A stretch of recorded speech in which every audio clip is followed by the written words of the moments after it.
Hey everyone, welcome back to another video, and in this video today we are going to start our message with a question, and that question was asked to Einstein by a journalist, and the question was, how many feet are in a mile? And the reply that Einstein gave was something which we need to understand, on a deeper level. And the answer was that, why should I fill my brains with facts that I can find in a standard reference book? Now, that answer suggests the fact that why should we fill our minds up with facts that could actually not be useful? So the point I'm getting to is that our message is dependent upon today is the fact that we think that our intelligence is solely responsible for our success or failure in this life. We are somehow conditioned from a very young age to believe that our intelligence is what's going to make us successful or keep us as failures for the rest of our lives. And eventually, as you move along in life, we somehow start feeling that we're not that intelligent, or this person is doing so well because he's so intelligent, or because he's so this or that. So eventually we actually start to believe these things. And the point is that it's not your intelligence that is solely responsible for your success or failure. It is the thinking that guides your intelligence that is responsible for your experience of life, which is going to be either one of the best or one of the worst. That is entirely dependent on your thinking. Your success, whether you'll make it big or whether you won't make it big, is entirely dependent on your ability to realize the fact that your thinking that is guiding your intelligence is what is responsible for your success, your failure, your everything. And that is what we're gonna demystify in this video. So let's get right to it. So your vision in life is always dependent upon the thinking that grasps your interest and enthusiasm. Now, whatever grasps your interest is somehow we start to build our vision on those blocks. We somehow start to envision ourselves doing those things. We start to envision ourselves as being the best in whatever it is that grasps your interest. And that is how we begin to build our foundation for what we need to do in life. And that's how once we know what interests us, that becomes a navigational, that becomes a GPS, we just feel that we're going to have a great experience if we did this. We will be fulfilled if we did this thing that we love so much. It could be anything. It could be acting. We get inspired by actors when we're young, and we feel that, I'm so interested. And so a lot of people actually do that. We begin as people who want to go after our interests and our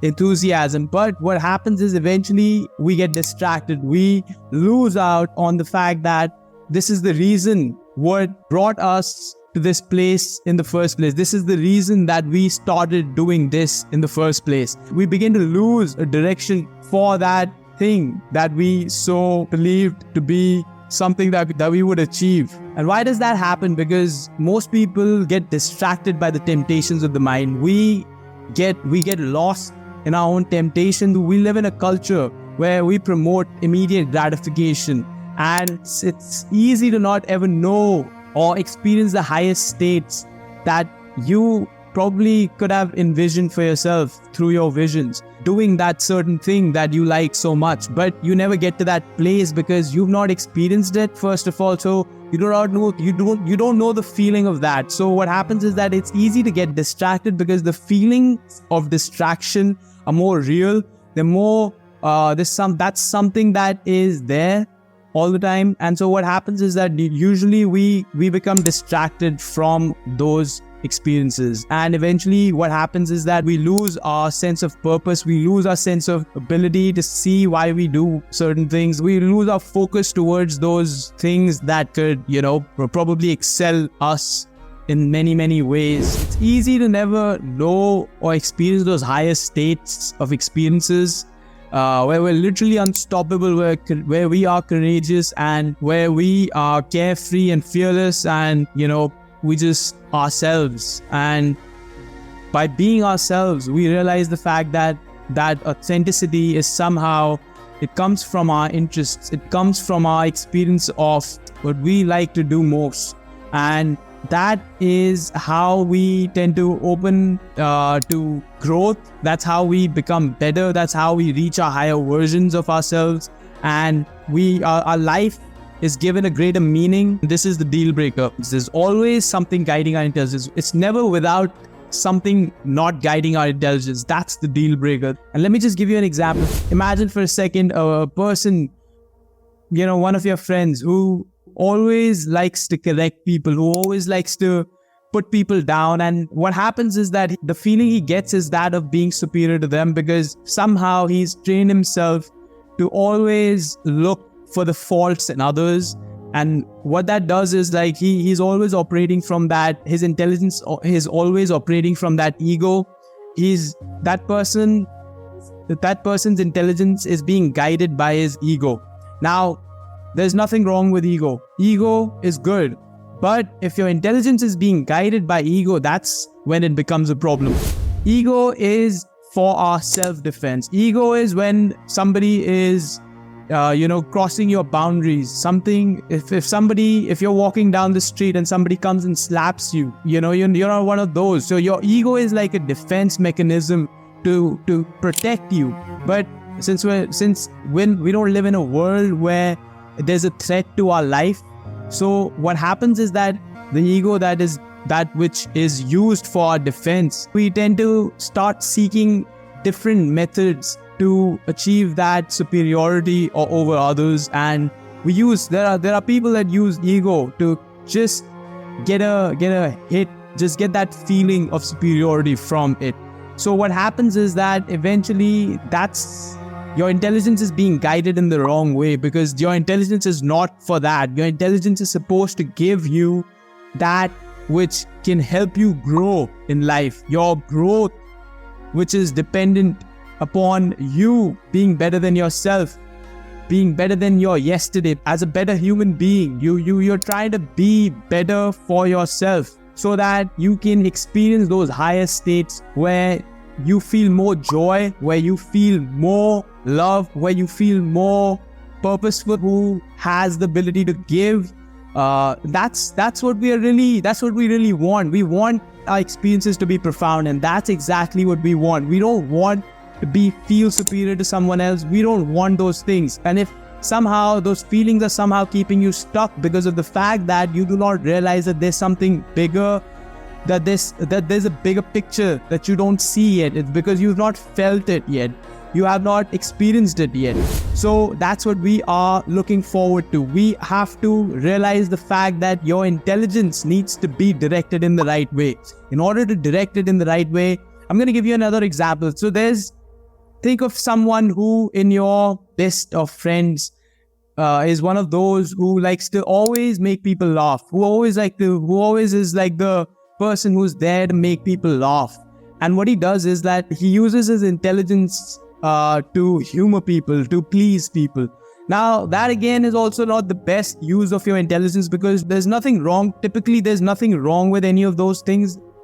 These things are necessary. So that person has somehow learned how to use his humor, and his intelligence is being guided with humor in social situations, which is a great thing. Trust me, it works. When your profession somehow demands you to have that humor, it really works. And something that we can train ourselves with. You can just allow yourself to submerge yourself in certain ways on a regular basis, to watch something that's funny, that really tickles your pickle. But eventually, whatever it is that humors you, and you can use that intelligence to actually use in your social situations. But that's not the ultimate use of your intelligence. Your ultimate use of intelligence still is missing. Why? Because your intelligence really needs to be directed in something which you really love. You really love to do. I mean, if you knew that this is what I'm going to do for the rest of my life, then that intelligence, if it is not distracted, if your mind is not tempted with anything but what you want, then that intelligence will literally bring out the genius out of you. It'll actually bring forth the best out of you. And that's what we want. We want that for ourselves. So what can we do to actually readjust this intelligence so that it works for us and not for the pleasure of our surroundings? What we need to do is, in order for that intelligence to work for us, we need to start reading books that can help us to develop our perceptions towards life, that can actually enhance our perception towards life, that can help us see reality from a place where we have not yet experienced, and realizing that you do not know anything or everything about life. That is the first step towards allowing your intelligence to be guided. That is when you are letting your intelligence be guided by something greater than what you think. And for that to happen, you have to become a student of life. And you have to learn from your failures. You have to learn from your mistakes. You have to learn from your setbacks. And that is when you make your ego your bitch. Your ego needs to be your bitch. In order for your ego to be your bitch, you have to repeat this to yourself. I do that with myself on a regular basis. If you do this on a regular basis, eventually you'll see that voice transform into more cooperating voice. It'll want to cooperate with you. So just let it know that you know very little about life and you know too much about people to keep me occupied for my entire life. Only give advice when asked for. Otherwise, it's not required. There's a power in us that we can rely on, that is your willpower. You have to know that life is here for your growth and not for your pleasure. Life is a tough school and only a few graduate each year. Most get played by their own miscalculations, their misinterpretations about life, their own past behaviors and conditioning and overwhelming fears. So find someone that ignites your interest in life. Find someone that somehow shows you a different reality than what you already know that exists for you. Anyone that has the capacity to uplift your emotions, that has the capacity to think, to make you think a little more deeply than you've ever thought, is the right kind of person, or is the right kind of guide for you, is the right guru, or whatever you want to call it. Whatever helps you to change your reality, that reality that you live in right now, you would have to make that reality, the experience of that reality has to get better. You have to experience a better reality for yourself. That's what we are chasing. We are chasing an experience of reality that is better than what we are currently experiencing. In order for that to happen, you have to realize the fact that your reality is a construct of your thinking. That thinking has to change. That thinking has to be developed. That thinking has to constantly be upgraded. It has to be enhanced. It has to move with what you like to do. So find someone that sparks a sense of interest in you, that ignites that interest in you. And remember that your intelligence must be guided by your thinking. And that thinking is, again, when you start developing your thinking, eventually that thinking will develop your feelings. You'll be feeling more inspired. You'll have more positive feelings. Those feelings will then direct your intelligence to do that more and more. It becomes a habit.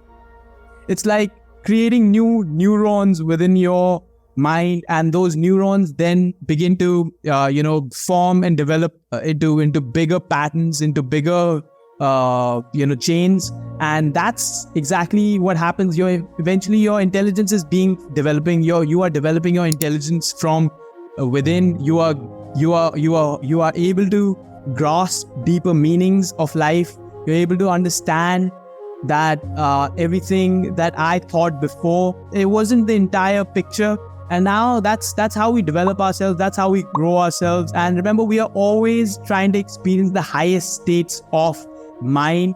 Our experiences of life are what creates our reality, and we are always trying to get the best experience from life. We are always trying to get the highest experience from life, and for that you need to be inspired. For that you need to be motivated. For that you need to keep on reading books that expand your perceptions, that open up your abilities, that help you see, that help you form a vision of yourself that you never could have seen from the person you are right now.